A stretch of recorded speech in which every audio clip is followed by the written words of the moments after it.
আশা আশঙ্কার সমস্ত দোলাচল কাটিয়ে আগামীকাল শনিবার সকাল থেকে নবদ্বীপ ফেরিঘাটে নৌকা চলাচল স্বাভাবিক থাকবে বলে জানিয়ে দিল নবদ্বীপ জলপথ পরিবহন সমবায় সমিতি। ভাগীরথীর জলস্তর বেড়ে যাওয়ার কারণে শুক্রবার জেলা শাসকের নৌকা চলাচল বন্ধ রাখা সংক্রান্ত একটি নির্দেশিকাকে মান্যতা দিয়ে নবদ্বীপ জলপথ পরিবহন সমবায় সমিতির পক্ষ থেকে দুপুর 12টা নাগাদ নবদ্বীপ, মায়াপুর ও স্বরূপগঞ্জ থেকে সমস্ত রকম ফেরি সার্ভিস কিছুক্ষণের জন্য বন্ধ করে দিলেও কয়েক হাজার পর্যটক, পড়ুয়া ও সাধারণ মানুষের প্রবল চাপে ফেরি সার্ভিস চালু করতে বাধ্য হয় ফেরিঘাট কর্তৃপক্ষ।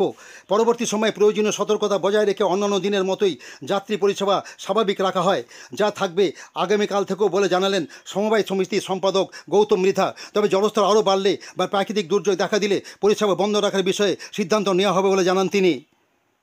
শিকার ছিল যে আজকে জলের বৃদ্ধি হওয়ার কারণে নৌকো চলাচল আজকে বন্ধ করে দেওয়া হবে। পরবর্তী ক্ষেত্রে দেখা গেল যে আপনারা সতর্কতা মেনে নৌকা চলাচল করিয়েছেন এবং যাত্রীদের কোনো সমস্যা হয়নি। আগামীকাল থেকে কি হবে?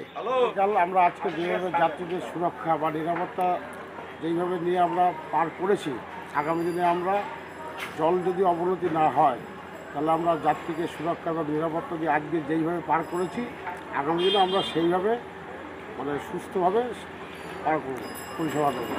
মানে সতর্কতা বজায় রেখে আপনারা নৌকা চালাবেন? হ্যাঁ, সতর্কতা বজায় রেখে। যদি না জলস্তর আরও বাড়ে বা বিপজ্জনক অবস্থা হয়, যদি জলস্তর বেড়ে যায়, যদি প্রাকৃতিক দুর্যোগের কারণে যদি কোনো সাময়িক অসুবিধা হয়, সেক্ষেত্রে আমরা পরিষেবাটা বন্ধ রাখার চেষ্টা করব, বন্ধ রাখবো।